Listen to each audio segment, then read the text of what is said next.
Assalamualaikum. Kita sekarang ni siri 7 apa tengok hantu Siri terakhir. Okey. Jom. Fizikalnya bukan seperti manusia, tinggi dan besar tubuhnya. Kekuningan warna tubuhnya, berlendir di permukaan kulitnya.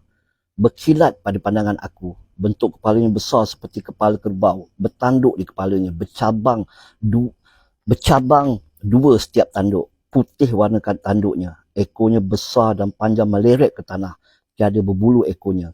Juga berwarna kekuningan. Bergerak ke kiri dan ke kanan ekornya seperti ekor anjing. Tulang belakangnya yang melekat itu kelihatan seperti ingin tersembul keluar. Jelas sebatang-sebatang rangka tulangnya. Tidak dipedulinya aku yang berada di belakangnya. Dalam jarak dekat aku melihat semua itu.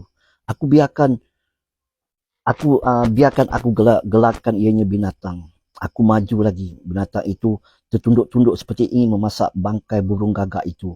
Binatang itu meniup-niup untuk cuba menghidupkan api di tungku. Tapi aku tidak nampak kayu, apalagi apinya. Binatang itu tidak peduli langsung keadaan sekeliling. Kelaparan sungguh lagak gayanya. Timbul semangat berkobar-kobar dalam hati aku. Peluang ini aku tidak akan dapat selagi sampai bila-bila. Aku tidak akan sia-siakan peluang di depan mata untuk tengok hantu. Pantas aku menepuk bahu belakang binatang itu, merecik lendir di badan binatang itu. Perlahan binatang itu menoleh berdepan mukanya dengan muka aku. Dalam berapa detik saja, aku menjerit sekuat hati.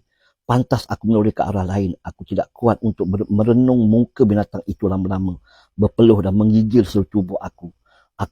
Aku melihat sekeliling, dinding dan ruang dapur dalam keadaan berpusing-pusing. Kepala aku berpinau-pinau, kabur pandangan aku. Aku dapat rasakan berasap ruang mata aku. Sakit yang amat sangat. Akhirnya gelap apa yang aku pandang. Aku jatuh tersembam di lantai dapur. Aku tidak sedarkan diri. 2 bulan kemudian, di dalam sebuah bilik yang agak kecil, hanya lampu meja yang terpasang. Keadaan ruang bilik tidak cukup terang. Suram sahaja ruang itu.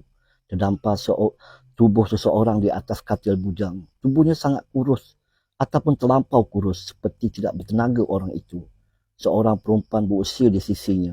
Atan, perlahan wanita itu bersuara. Wanita itu ialah Mak Atan. Kenapa tak nak makan? Dah berapa lama Atan tak makan? Kata Mak lagi. Atan hanya mendiamkan diri. Mak duduk di bucu katil sebelah anaknya. Sedih wajah seorang emak melihat keadaan anaknya. Anaknya tidak makan selama 2 bulan. Sebiji nasi pun tidak dijamah. Hanya roti dan biskut yang dijamah. Mencengkung pipi dan merangka kelihatan seluruh tubuh anaknya. Anaknya tidak mahu lagi berjumpa dengan orang. Hanya terbaring sahaja di katil. Bilik ini bagaikan kawannya sekarang. Doktor juga tidak dapat mengenapasi sakit anaknya. Bagaikan semangat yang hilang, tidak lagi wujud di dalam diri anaknya. Anaknya sudah tidak hidup seperti manusia lagi. Segalanya berubah. Sungguh daib kehidupan anaknya sekarang. Anaknya bagaimana menanti ajalnya. Atan buta matanya. Kedua-dua matanya seolah-olah telah terbakar. Hitam ruang matanya. Sejak dari kejadian itu, Atan tidak bercakap sepatah pun dengan siapa-siapa, termasuk emaknya.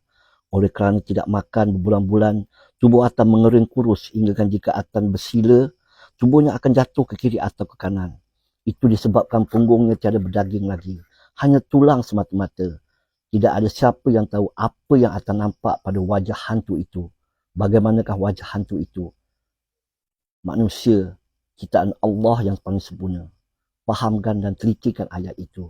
Tamat. Sekian saja siri 7 tengok hantu. Okey. Di sini Zakpi ingin membaca catatan. Okey. Tidak lama kemudian Atan telah meninggal dunia. Mengikut kata pencerita, Atan telah berjumpa ataupun telah melihat wajah jin yang sebenar. Selainnya hanya Allah saja yang tahu.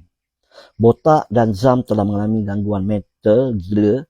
Kamera yang dijumpai rumah itu membolehkan cerita ini tercipta. Tetapi tidak ditunjukkan juga wajah hantu kerana kabur. Cuma scene lain dapat ditangkap, tapi wajah hantu yang bertanduk tu semua tak dapat, kabur. Okey ya. ada lagi makanan kecil. Makanan kecil yang ZP nyatakan itu sebenarnya sebahagian saja. Sebenarnya ada lagi. Jadi ZP tak perlulah nak cerita sepenuhnya makanan kecil kan. Cukuplah setakat tu. Dan akhirnya mungkin ada mesej lah cerita tengok hantu ini pada kita semua lah. Okey, itu saja. Terima kasih kepada semua penonton yang telah komen, like untuk cerita tengok hantu.